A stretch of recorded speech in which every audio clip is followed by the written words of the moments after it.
Hi friends, welcome to my channel.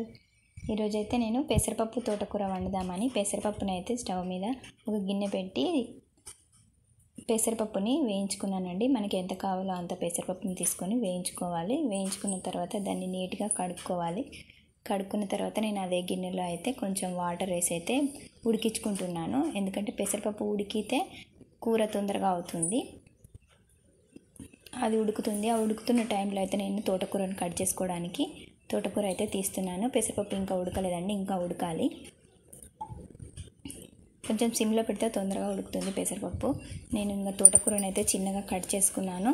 ఇంకా కొత్తిమీరను కూడా ఆకుకూరనే కాబట్టి ఇందులోనే వేసి కట్ చేసుకున్నాను. ఇప్పుడు తోటకూరను అయితే నీట్గా నేను కొంచెం సాల్ట్ వేసి అయితే కడుక్కొని పెట్టుకున్నానండి. వాటర్ అంతా పోవాలి. పోయే వరకు నేను గిన్నెలో వేసి కడుక్కొని పెట్టుకున్నాను.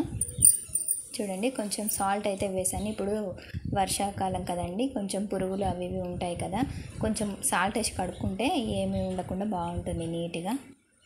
ఇంకా చూడండి, పెసరపప్పు అయితే ఉడికిపోయింది దాదాపు. చూడండి, ఇలా అంటే నలగాలి. పూర్తిగా మెత్తగా ఉడికితే కర్రీ బాగుండదండి. ఇట్లా కొంచెం ఉడికితే బాగుంటుంది. పలుకుగా ఉంటే ఇంకా చపాతీలోకి అయితే సూపర్గా ఉంటుంది. ఇంకా నేను పప్పుని తీసి పక్కన పెట్టుకున్నాను. ఇంకా నేను అదే గిన్నెలో అయితే కొంచెం ఆయిల్ వేసాను. జీలకర్ర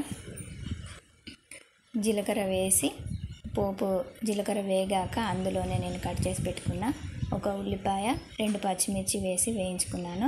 కొంచెం అల్లం వెల్లుల్లి పేస్ట్, అదేవిధంగా కొంచెం పసుపు వేసాను. అవి బాగా ఫ్రై అయ్యాక అందులో అయితే కడిగి పెట్టుకున్న మన కొత్తిమీర, తోటకూర మిశ్రమాన్ని అయితే ఇందులో వేసుకున్నాను. ఇంకా మనకు సరిపడ ఉప్పు అయితే యాడ్ చేసుకొని మంచిగా కలుపుకొని పక్కన పెట్టుకున్నాను. ఇంకా అది మగ్గేలోపు నేను నిన్న సూపర్ మార్కెట్ సామాన్ అయితే అలాగే ఉన్నాయండి, తెచ్చుకొని పెట్టుకున్నాను. ఇంకా వాటిని అయితే డబ్బాలోకి అయితే సర్దుకుంటున్నాను.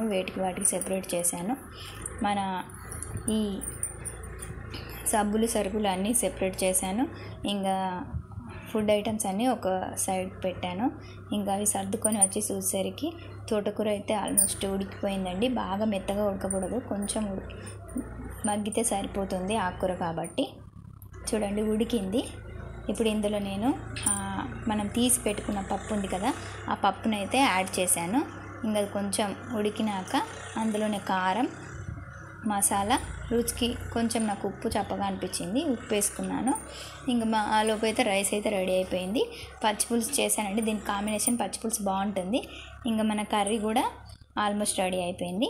ఈ వంట నచ్చినట్లయితే ప్లీజ్ సబ్స్క్రైబ్.